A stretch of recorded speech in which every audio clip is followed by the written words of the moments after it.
always have at least one member from the youth party represented. That cannot be chosen away. And we are currently above 15,000 members, which is a record since the early 90s. 皆様ごきげんよう、高松菜奈です。皆様、スウェーデンのユース党をご存知でしょうか。日本でも自民党青年局や立憲民主党青年局など政党の青年部があります。ですが、政党の若者向けの広報をしていたりと、なかなか青年部が大きな影響力を持つことは少ないんですね。スウェーデンでは政党とユース党が考え方が違うこともあり、若者の声を反映させるためにユース党はさまざまなキャンペーンをしています。今回私はスウェーデンに行き、穏健党のユース党に所属されている方に取材しました。ちなみに穏健党とは社会民主主義的な改革は、もっとゆっくり進めていこうという保守的な立場をとっており、主に企業や高所得者からの支持を集めている政党です。穏健党のユース党は普段どのような活動をしているのか、どうして強い影響力を持っているのか迫りました。どうぞご覧ください。My name is Pasi Ukri. I'm the International Secretary for the Moderate Youth League, which is the biggest liberal conservative youth party in the Nordic countries. And we are currently above 15,000 members, which is a record since the early 90s. When we recruit our new members, it's usually, I've been a member for 8 years, I'm 27 now. The main campaigning method is that you go to schools. So in the election time, it's quite easy to get into schools. They have school elections, mock elections for people who cannot vote yet. Voting age is 18 in Sweden. And primarily when it's not an election time, it can be quite difficult to get into school.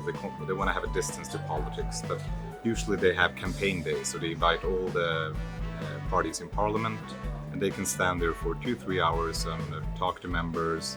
And usually if you join, ours, I think, is the last party that you have a fee. So you have to, for about 40 crowns or 4 euros. So you have to pay to show that I know what I'm doing. I'm actually paying you 4 euros to become a member. The Social Democratic Youth Party and a lot of others don't have a fee, which makes it a gray zone when you join. If you say yes, are you a member? So we want to have that threshold that you actually have to be aware that you join. When it comes to how our voices are portrayed in the party headquarters or the government, when we're in opposition, of course it's easier to get a hold of the party leader than the prime minister. I'm on the national board of the youth party. We are 13 members. The president, the first and the second deputies are all on the party board, so they have regular meetings with the party leader.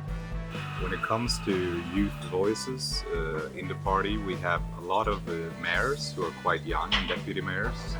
And a deputy mayor is the main opposition leader on the local level. And we have quite a lot of young deputy mayors. In Uppsala, we have one under 30 after the election. In Gävle, where I work, we have one under 30. In Karlstad, in Stockholm, we have one that's quite young. And we have from different parts of the country. We have, and to be in youth politics in my youth party, you have to be under 30. So it's from 12 to 30. And there are quite a lot of them in parliament. And of course, there are people who are 26, 27 who sit in the national parliament. So we have young voices from the local to the national level. When it comes to Swedish youth, a lot of them are politically active, but it's become less and less in political parties. Even if we're hit a record with the amount of members, but it can be cultural, it can be about a lot of environmental groups, cultural when it comes to the arts. When it comes to universities, people are quite active in student politics, but student politics is not always politics that we know and see in society. So I think there's a big interest for politics, but maybe not for party politics. And how Swedes see Japan, if I start from my perspective, since I'm dealing foreign politics, it's a lot of Sino-Japanese relations, Taiwan, the South China Strait, the earlier at least deteriorating relationship between South Korea and Japan when it comes to what happened during the Second World War. Of course, the murder of Shinzo Abe was a big news here, and we had a murder in our political week in Gotland, and we now know the target was the Centre Party leader Annie Lööf, which brought back brought back the violence against politicians. So for me, it's mostly foreign politics. When it comes to how people see Japan, I think quite similar Sweden and Japan. We're quite quiet people.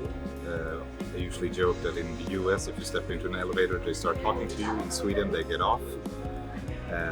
Otherwise, when it comes to politics, economics, I think people still see Japan as quite a closed society.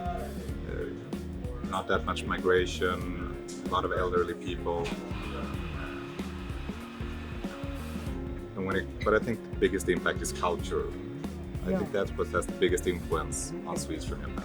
日本は若者の青年部は政党の下部組織であることが多いので独立しているかもしれない。So when it comes to, we are the official youth organization, so we have places by statute that on a board, like in Uppsala, we always have at least one member from the youth party represented. That cannot be chosen away. 考え方が違う政党と考え方が違うのもある。そういう時どうしていくか。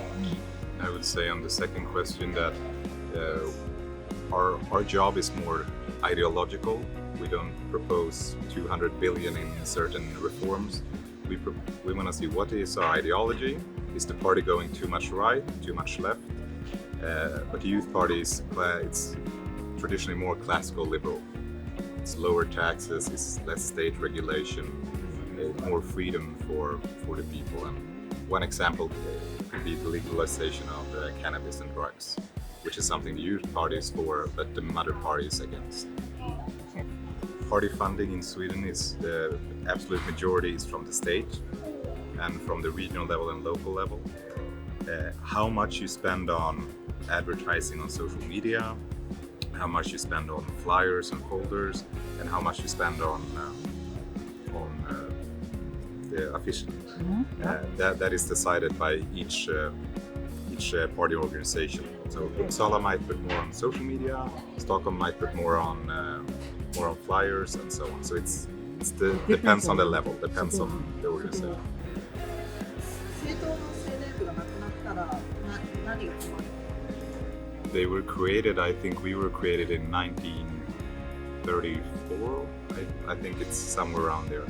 And that's just because, well, you want a spread of people. You want young people, you want middle in the life people, and that's always hard because they have long hours at work, they have children to raise, and then you want, of course, elderly people, because you want to see what's important for young people.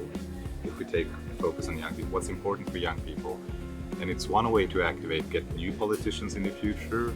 You get a lot of friends. My closest friends are all in or have been in politics, but it's of course to make sure that our generation actually activates and tries to do what do we think is best for our country. And like in Sweden, that is through representative democracy.